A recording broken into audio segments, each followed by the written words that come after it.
네, 오늘 슬기로운 라디오 생활 1부는 슬기로운 자치생활 시간입니다. 우리 동네를 살기 좋은 곳으로 만들기 위해서 지역의회에서 어떤 일들 하고 있는지 알아보는 시간인데요. 오늘은 초선임에도 불구하고 경기도의회 도시환경위원회 위원장으로 선출된 주인공이죠. 유영일 경기도 의원과 함께하겠습니다. 의원님 안녕하십니까? 네, 안녕하세요. 네, 반갑습니다. 자, 먼저 경기도민분들 그리고 슬기로운 라디오 생활 청취자분들께 인사 한 말씀 부탁드리겠습니다. 네, 도민 여러분 그리고 청취자 여러분 안녕하십니까? 도시환경위원회 소속 안양 평촌 출신의 유영일 의원입니다. 만나서 반갑습니다. 네, 반갑습니다. 먼저 축하드릴 일이 있어요. 얼마 전에 도시환경위원회 위원장에 당선이 되셨는데 축하드리고요. 어떻게 방송 통해서 소감도 한 말씀 해주시면요. 네, 고맙습니다. 네, 아마 도민들도 잘 아실 텐데요. 저희 11대 경기도 의회가 78대 78 양당의 동수로 되어 있습니다. 사실은 이 개원 이후에도 원 구성이 좀 늦어져가지고 지켜보시는 도민들께서 되게 많이 불편하실 건데 근데 저희 국민의힘 내부 문제로 사실 공석이었던 이 위원장을 지난 7개월간 저희가 선임하지 못했던 상황입니다. 또 이런 상황에서 제가 당선이 되다 보니까 그 어느 때보다 좀 막중한 책임감을 좀 느끼고 있습니다. 예. 저는 좀 보면서 놀란 부분들이 여러 개가 있었는데 일단 의원님이 안양 지역 도의원 후보 중에 최다 득표율로 당선이 됐었고 이번에 위원장 당선될 때도 81표. 이게 초선 의원이라고 하기에는 상당히 많은 득표를 하신 건데 이 동료분들 사이에서 인정을 받고 있다 이렇게 인식을 제가 하면 될까요? 어떻습니까? 인정받았다고 해야 할까요? 네.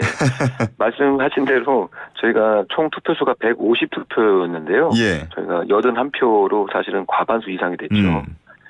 근데 이런 상황 자체가 이 그간의 상황을 이제는 좀 끝내야 한다. 의원님들의 이런 걱정과 또 산적해 있는 도정 현안들을 하루빨리 좀 해결해라. 이런 격려의 의미라고 좀 생각을 하고 있고요. 물론 제가 사실 잘할 수 있다. 정말 열심히 하겠다. 이렇게 의원님들께 지지를 부탁을 했고 그런 의원님들께서 저를 믿어주셨던 것 같습니다. 그동안 길다면 길고 짧다면 짧을 수 있는 그 의정 활동 동안 열심히 해온 모습이 인정받았다라고도 볼 수 있지 않을까요? 그렇게 생각하면 너무 감사할 것 같습니다. 겸손하셔가지고 별다른 말을 얹으시진 않는 것 같습니다. 자, 그러면 이제 앞으로 도시환경위원회를 어떻게 운영하실 계획입니까? 사실 이 도시환경위원회 자체가요, 도민들한테 아주 가장 직접적으로 영향을 미칩니다. 그럼요. 주거, 환경, 수질 이런 문제를 다루는 곳인데요. 이렇게 이게 삶의 질의 향상이 매우 중요한 사안들이다 보니까 도시환경위원회 역할 자체가 또 매우 중요합니다. 근데 이런 문제를 또 해결하고 개선하려면 사실 도민들의 이 자발적인 참여가 전제가 돼야 되거든요. 그리고 우리 경기도의 또 집행부의 이런 의지 또한 중요한 문제라고 생각을 합니다. 그렇기 때문에 저는 도민의 요구와 또 도의 정책적인 지원이 이 조화를 이루어야 되기 때문에 이런 또 조화를 이루어서 가장 최상의 정책으로 실현될 수 있도록 지원을 하도록 하겠습니다. 알겠습니다. 이 도시환경위원회니까요. 이 전세 사기 문제 안 다룰 수가 없을 것 같은데 최근에 맞습니다. 보도를 통해서 서울이나 인천 사례가 많이 전해졌습니다만 경기도에서도 피해 사례 집계가 많이 되고 있습니까? 지금 현재 아주 정확한 집계는 나오지 않았는데요. 말 그대로 서울하고 인천에서 주로 발생을 했었던 그런 전세 사기 피해자가 최근에는 이 동탄하고 구리시에 잇따라 발생을 하고 있기 때문에 경기도 내 피해가 좀 확산되고 있다라고 봐야 될 것 같습니다. 그럼 그에 대한 또 대책도 함께 마련해야 할 텐데 어떻게 논의를 하고 계신지요? 도시환경위원회에서는 사실 지난 회기 때 전세 피해자가 집이 없는 상황이 되기 때문에 이 공공임대주택을 입주할 수밖에 없게 되시겠죠. 그렇게 되면 이분들 역시 지금 사기를 당한 피해자이신데 이사비 역시 없을 거라고 저희가 판단하고 있습니다. 그렇기 때문에 선제적으로 경기도 주거복지기금 운영조례 개정조례안을 저희 위원회 안으로 채택을 했고요. 처리를 했습니다. 그리고 또 이번 회기에는 경기도 주거복지센터 임시로 개소한 이 전세 피해 지원센터가 있습니다. 거기에 또 원활한 운영을 또 위해서 제도적인 또 근거를 마련하기 때문에 법률이나 저희가 금융이나 주거 지원 상담 등을 업무를 할 수 있도록 또 경기도 주거 기본조례 일부 개정 조례안 역시 위원회 안으로 현재 처리를 했습니다. 예.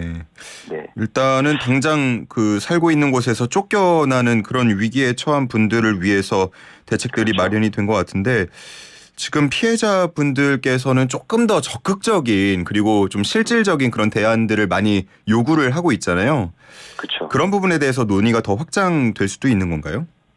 그렇죠. 그렇기 때문에 저희 역시 지금 도시환경위원회 차원 그리고 양쪽 정당 차원에서 지금 현재 활발하게 논의가 되고 있고요. 저희 또 도시주택시라는 또 입법과 열심히 또 얘기를 나누고 있습니다. 예. 집행부하고. 알겠습니다. 어쨌든 그분들의 하루하루가 정말 피가 말라가는 그런 느낌일 테니까 논의를 더 적극적으로 해주시면 감사하겠고 네. 이런 논의를 하면서 또 위원장으로서 활동하면서 중요한 부분 중에 하나가 집행부와 또 협력하고 소통하는 부분일 텐데 네. 자, 이 부분은 원활하게 잘 되겠습니까? 기대해도 되겠습니까? 네, 뭐 사실은 이 소통 자체가 이런 조직 내 갈등을 사전에 좀 예방을 하고 또 합리적인 의사결정을 할 수 있도록 이렇게 기여를 하지 않습니까? 예. 그리고 또 소통이 또 잘 되면 저희 또 구성원들 역시 또 신이 나서 또 사기를 더 높일 수 있다라고 생각을 하고요. 그래서 앞서 말씀드렸듯이 도시환경위원 자체가 도민들하고 직접적인 영향을 미치는 정책과 사업을 주관하다 보니까 이런 도민, 집행부, 또 의회, 또 의회와 도민들 이런 소통 자체가 매우 중요합니다. 그렇기 때문에 이 소통이 이 정치인한테 가장 큰 덕목이기도 하고요. 예. 사실 제가 안양시에서 고충민원 전문조사관을 또 하면서 이런 경청의 중요성을 누구보다 잘 알기 때문에 예. 많은 시간을 사실 할애하고 있습니다. 안양시 고충 전문 민원 조사관을 얼마 동안 하신 건가요? 한 6년 가까이 했습니다. 6년 가까이. 네. 그러면 이 경험이 정치계로 입문하는 계기가 또 되기도 했을까요? 네, 사실 그렇게 볼 수밖에 없다고 또 생각을 하는 게요. 이런 업무를 하다 보면 가장 가까이에서 이제 시민들을 접하게 되잖아요. 예. 그러면은 이 얘기를 듣다 보면 공무원으로서 사실 할 수 있는 한계가 있습니다. 저희가 뭐 다 하고 싶다라고 다 할 수 있지도 않고요. 예. 결국 그럼 어떻게 하면 이 시민들을 위해서 더 많은 일을 그리고 억울하고 이런 어려운 일들을 해결할 수 있을까 이런 고민을 하다가 정치에 입문하게 되었습니다. 예. 고충 전문 민원 조사관이라고 하시니까 이게 그냥 민원이 있고 고충 전문이 있나 보죠? 그렇죠. 이게 법률적으로 말씀드리면 이런 민원은 민원인이 행정기관에 대해서 이런 처분 등이나 특정한 행위를 요구하는 거고요. 예. 고충 민원은 행정기관이 위법하거나 부당하거나 아하. 소극적으로 처분했거나 불합리한 행정제도로 본인들의 이제 권리를 침해받았을 때, 또 국민한테 이런 불편한 사항을 줬을 때 이런 민원이라고 정의를 하고 있고요. 예. 결국 이게 조충 민원이나 기본적인 전제는 나 억울하니까 제발 내 얘기를 그쵸. 좀 들어달라 이런 뜻입니다. 이 부당하고 불합리한 조치에 대해서 민원을 제기를 하고요. 또 해결이 안 되면 또 민원을 넣고 그래도 또 안 되면 마지막에는 고충 민원을 넣게 됩니다. 그렇군요. 정말 가슴 답답한 이야기들을 많이 들으셨을 것 같은데 가장 기억에 남는 뭐 고충 민원이 있다면 어떤 게 있을까요? 안양의 한 지역의 아파트에서 국유지를 무단 점유해서 주차장으로 사용한 사례가 있었습니다. 예. 결국 과태료가 부과가 되었는데요. 이 민원인 대표가 너무 억울하다. 이 아파트 옆에 붙어 있다 보니 국유지인지 전혀 몰랐다. 근데 그럼에도 불구하고 사용을 했으니 예. 그럼 과태료를 좀 깎아주면 안 되겠냐 이런 민원이었거든요. 예.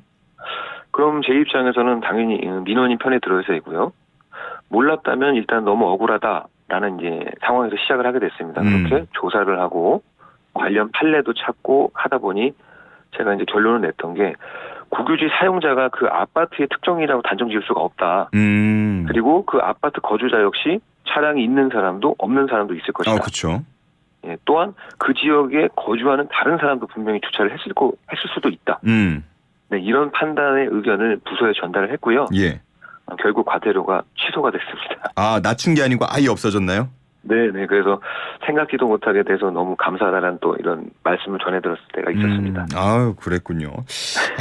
정말 주민들 옆에서 살면서 겪는 그런 고통들, 고충들 그런 걸 해결을 해 주시다 보니까 앞서서 말씀해 주신 그런 소통 능력을 강화하는 데 힘이 되지 않았을까 그런 생각을 해봅니다. 실제로 좀 많이 도움이 됐다고 느끼시나요? 네, 정말 많은 도움이 됐고요. 이런 계기 덕분에 제가 또 도의원이 되고 위원장이 된 것 같습니다. 주민들께서도 그런 민원 하나하나 해결될 때마다 뭐 고맙다, 뭐 장하다 이런 얘기들 해주시나요? 그 덕분에 더 열심히 할 수 있습니다. 알겠습니다. 지역구 잠깐 여쭤볼게요. 안양시인데 지금 가장 관심 갖고 지켜보는 지역구 현안이 있다면 어떤 게 있을까요? 제 지역구가 5개 동입니다. 예. 평촌동, 평안동, 귀인동, 범계동, 갈산동인데요. 이 지역 자체가 92년도, 93년도에 조성된 1기 신도시입니다. 예. 그렇기 때문에 지역의 가장 큰 현안이 1기 신도시 재정비와 관련된 사안인데요. 이거는 뭐 특정한 몇몇 분들의 관심이 아니라 지역 주민 전체의 관심 사항이기 때문입니다. 예. 그 얘기는 계속해서 나오고 있는 것 같은데 지금 그러면은 어느 정도까지 논의가 진행이 됐다고 볼 수 있을까요? 국토부하고 정부에서도 지금 안을 지금 마련을 하고 있고요. 예. 저희 역시 도시환경위원회하고 저희 도시주택실하고 항상 소통을 하면서 저희 경기도 안을 국토부에다가 지금 전달한 사항입니다. 예. 그 안양시가 쇠퇴율이 높다라는 기사를 본 적이 있는데 여기서 말하는 쇠퇴율이라는 건 어떤 겁니까? 저희가 31개 동이 있습니다. 예. 31개 동에서 27개 동이 말씀하신 쇠퇴 지역이라고 볼 수 있습니다. 결국에는 이게 도시재정비법에 관련된 부분인데요. 그런 사안들을 살펴보게 되면 27개 동이 이 사안들에 해당이 되기 때문에 쇠퇴 지역으로 볼 수 있는 겁니다. 그렇군요. 알겠습니다. 자, 초선이시고요. 도시환경위원장까지 이번에 맡으시면서 좀 의욕도 더 많이 생기셨을 것 같은데 임기 내에 꼭 이루고 싶은 목표 있다면 어떤 게 있을까요? 네, 말씀하신 대로 이게 저희가 지금 살고 있는 자체가 이 미래 세대 후손들한테 빌려서 살고 있는 거거든요. 예. 그렇기 때문에 다음 미래 세대가 또 우리한테 또 원망을 하지 않도록 잘 보존해서 물려줘야 될 것 같고요. 그런 누구나 안전한 도시 환경을 만들고자 지금 노력하고 있습니다. 그리고 또 이런 서민들의 주거 안정하고 먹거리 조성이 가장 중요한 게 저희 경기주택 도시공사입니다. 경기주택 도시공사에서 다양한 형태의 주택 공급과 일자리가 창출될 수 있도록 준비를 많이 하고 있는데요. 결국 지금 진행되고 있는 3기 신도시 이 모델을 잘 만들고 또 여름이면 또 발생했던 이런 수돗물 유출 문제가 다시는 반복되지 않도록 이런 또 안전한 수돗물 관리도 될 수 있도록 노력을 하고 있습니다. 그리고 바로 앞서 말씀드렸던 우리 1기 신도시 재정비 관련해서도 타의 모범이 될 수 있는 또 1기 신도시를 보고 전국적으로 벤치마킹 할 수 있는 그렇게 좋은 누구나 살고 싶은 경기도가 되도록 노력하겠습니다. 알겠습니다. 초선 의원님께 이런 질문이 어떨지 모르겠는데 언제까지 정치하실 계획입니까? 이제 시작인데요. 예. 끝까지 해보겠습니다. 제가 이 질문을 왜 드렸냐면 그 끝이라고 말하는 정말 언젠가는 은퇴를 하게 될 텐데 그때 어떤 정치인으로 기억되고 싶으신지 좀 여쭤보려고 질문을 드린 겁니다. 네. 사실 이 많은 분들이 정치에 무관심합니다. 이 무관심이 개인적으로 뭐 바쁘신 것도 있고요. 그리고 또 뭐 정치보다 또 재밌는 것도 또 많기도 하고요. 예. 근데 제가 생각하기엔 무엇보다 새로운 정치인을 뽑아도 변화되는 게 없다. 이렇게 느끼기 때문이 아닐까 생각을 합니다. 그렇기 때문에 저는 이 도민들한테 이 정치가 경기도를 최소한 바꿀 수 있다라는 이런 희망을 드리고 싶고요. 또 유영일 의원 덕분에 정치에 좀 관심을 가져줬다. 이렇게 말씀하시는 이런 의원으로 사실은 기억이 되고 싶습니다. 알겠습니다. 자, 오늘 말씀 잘 들었습니다. 여기서 마무리하겠습니다. 고맙습니다. 네, 감사합니다. 지금까지 유영일 경기도 의원과 함께했습니다.